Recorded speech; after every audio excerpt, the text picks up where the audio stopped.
Assalamualaikum warahmatullahi wabarakatuh. Bertemu kembali di seri belajar desain grafis menggunakan aplikasi Adobe Photoshop. Sekarang kita akan belajar tentang fungsi dari Refine Mesh atau Refine Edge.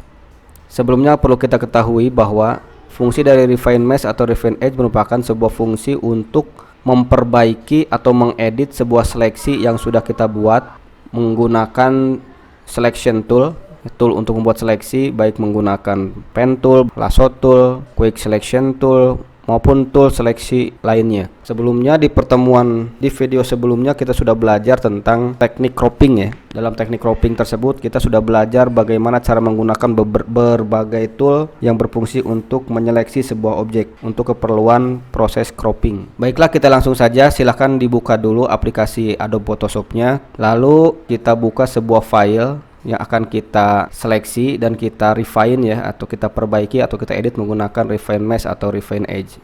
Klik menu file, open. Silahkan pilih filenya. Setelah dipilih, klik lalu open. Terus kita duplikat terlebih dahulu si layer objek yang telah kita open. Kita buka dengan cara klik kanan, duplikat layer. Oke. Selanjutnya kita pastikan seleksi ada di background yang copy ya. Selanjutnya tambahkan image background yang lain supaya tidak sama dengan foto yang kita buat awal tadi. Open, kita buat sebagai background. Saya menggunakan ini. Jika tampilan seperti ini ya, ini menggunakan maximize mode. Lalu kita rubah aja ke standar screen code. Selanjutnya si gambar yang tadi kita pindahkan ke sini dengan cara klik move tool lalu geser. Nah, seperti itu. Lalu yang ini kita bisa buang. Nah, kita maximize dulu, maximize. Setelah itu ini gambarnya kan tertutup seperti ini ya. Kita pindahkan atau kita yang tadi kita copy pindahkan ke atas dari layer yang baru kita buka. Sebelum kita menggunakan fungsi dari Refine Mesh atau Refine Edge, kita seleksi terlebih dahulu karena Refine Mesh atau Refine Edge ini adalah proses pengeditan seleksi. Tujuannya untuk proses cropping. Kita seleksi dulu. Saya menggunakan quick selection tool. Nah, menggunakan yang plus ya, tambah. Nah, seperti ini, geser aja seperti itu. Tahan, mouse tahan, geser, dorong seperti ini. Kalau pegel ya kita lepas dulu mouse-nya, lalu kita klik lagi.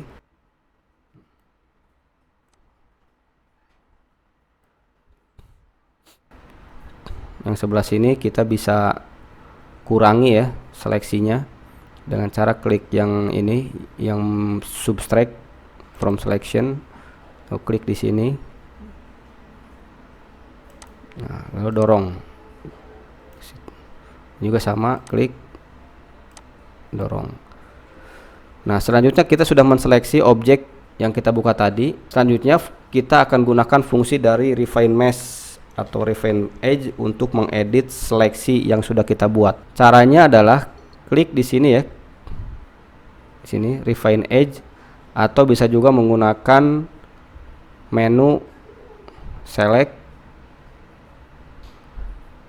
lalu masuk ke Refine Edge. Sama saja ya.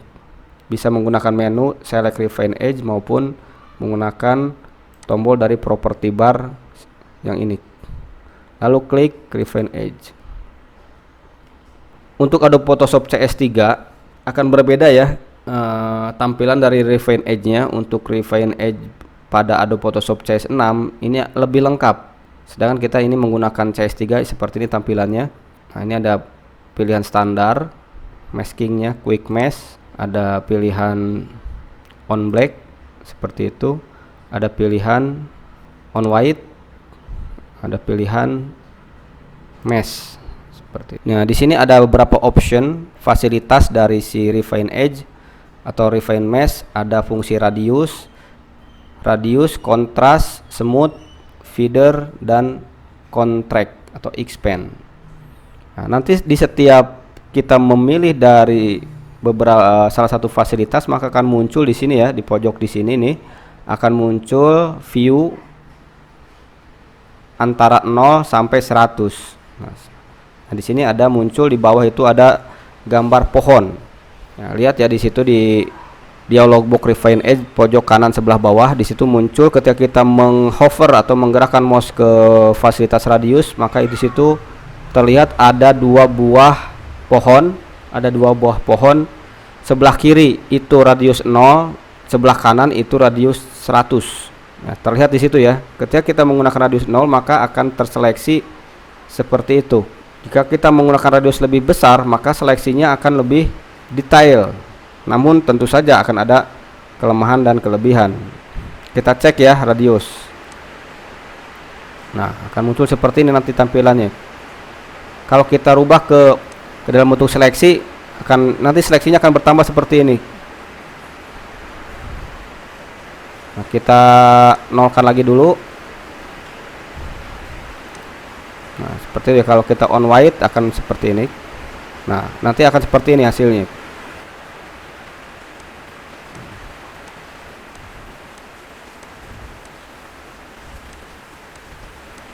Nah, lihat ya di ujung-ujung ini berubah.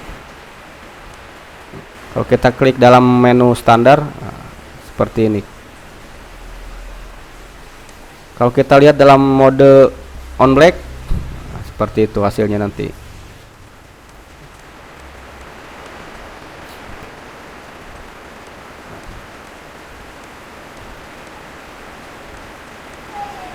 Silakan disesuaikan ya. Kita masuk ke fasilitas kontras. Nah, di fasilitas kontras kita radius coba kita nolkan dulu radiusnya. Kita cek di mode normal seperti ini ya, seperti kita proses seleksi awal. Kita cek di kontras. Nah, kita cek di kontras, kita lihat dulu di mode standar seleksinya, kita coba gerakan. Nah, untuk di mode standar ini tidak terlihat apa-apa dengan si seleksi ini. Coba kita lihat di quick mesh, mode quick mesh. Nah, kita cek ada perubahan tidak. Kita coba lihat ya, itu ada gambar kacamata. Kalau ke kanan itu sangat kontras, ke kiri kurang kontras. Nanti ujung-ujung di sininya akan semakin kontras. Seperti itu untuk kontras.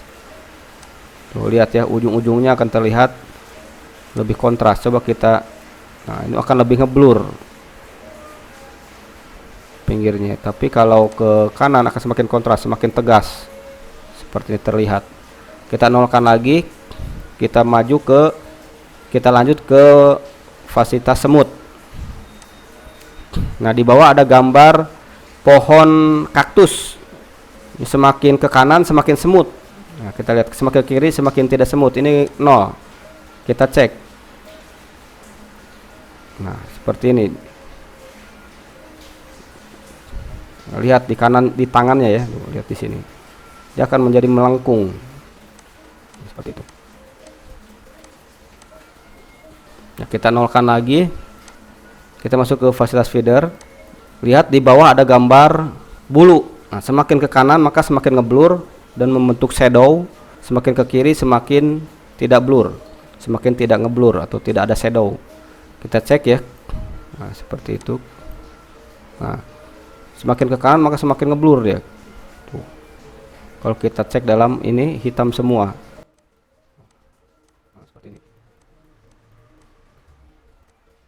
Kalau dalam mode on black, seperti ini.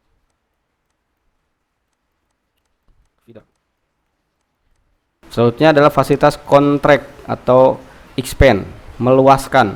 Nah, kita cek ya. Nah, semakin ke kanan semakin expand, semakin luas. Lihat di bawah ada balon. Ada balon ke kanan, ada lebih luas. Seperti itu, meluaskan seleksi. Nah, kita lihat dalam netral, mode netral, lihat mode standar. Nah, ini awal seleksi seperti ini. Ketika kita geser, nah, terlihat ya perbedaannya ya. Nah, kita bisa menyesuaikan dengan mengatur radiusnya berapa, misalkan kontraknya berapa, semutnya berapa, feedernya berapa. Kalau di mode yang quick mesh feeder itu, nah ini ada bayangannya.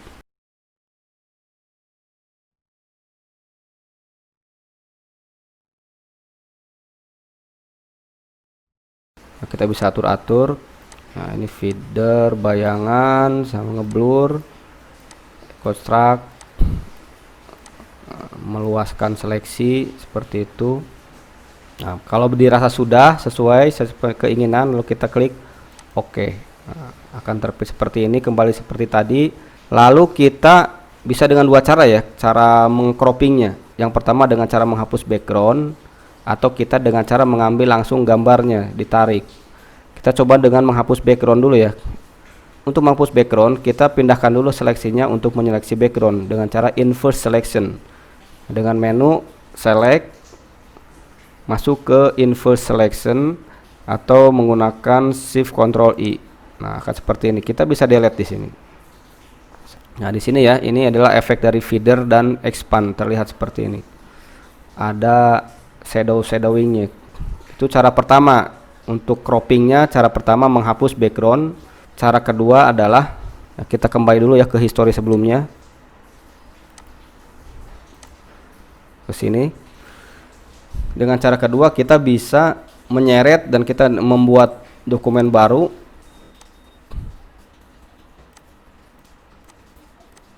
Bisa kita seret si objeknya. Kita seret ke sini. Hasilnya seperti ini. Oh iya, ada cara yang terakhir, yaitu dengan cara menduplikat layer yang hanya terseleksi. Caranya adalah klik menu layer, lalu pilih new layer via copy, dan ada juga layer via cut. Kita menggunakan layer via copy, klik. Nah, seperti ini. Nanti akan muncul layer baru tapi objeknya dari terseleksi tadi, seperti itu. Jadi saya ulangi, untuk proses pemindahan objek atau sistem croppingnya bisa dengan tiga cara. Yang pertama menghapus background, tetapi kita harus menseleksi backgroundnya dengan cara shift control I lalu delete backgroundnya. Cara yang kedua dengan cara membuat file baru, kita seret dengan move tool sehingga berubah menjadi tanda gunting, lalu kita geser yang terseleksi tadi. Atau cara yang ketiga adalah menggunakan layer via copy, menggunakan menu layer, new layer via copy atau Ctrl J. Terus kalau kita ingin menyimpannya, silakan klik menu file lalu klik save. Menyimpannya mau dengan format apa? Apakah mau format Photoshop, JPG dan lain sebagainya. Klik save. Klik save lo oke. Perlu diperhatikan ya, kita ini menggunakan Adobe Photoshop CS3. Jadi fungsi dari refine mesh-nya terbatas seperti itu. Sedangkan untuk di aplikasi Adobe Photoshop CS6, untuk fungsi dari refine mesh atau refine edge itu memiliki fitur yang lain, fitur tambahan. Biasanya digunakan untuk membuat sistem cropping foto-foto yang memiliki ya ini rambut seperti ini nih. Ini rambutnya jelas ketara, tidak terpotong. Biasanya untuk menseleksi rambut dan lain sebagainya yang bersifat sulit untuk di cropping menggunakan cara-cara yang manual. Jadi Adobe Photoshop CS6 untuk membuat sistem cropping pada rambut, helai-helai rambut itu bisa. Sedangkan di Photoshop CS3 fungsi refine mesh-nya ini belum bisa. Selamat mencoba. Wassalamualaikum warahmatullahi wabarakatuh.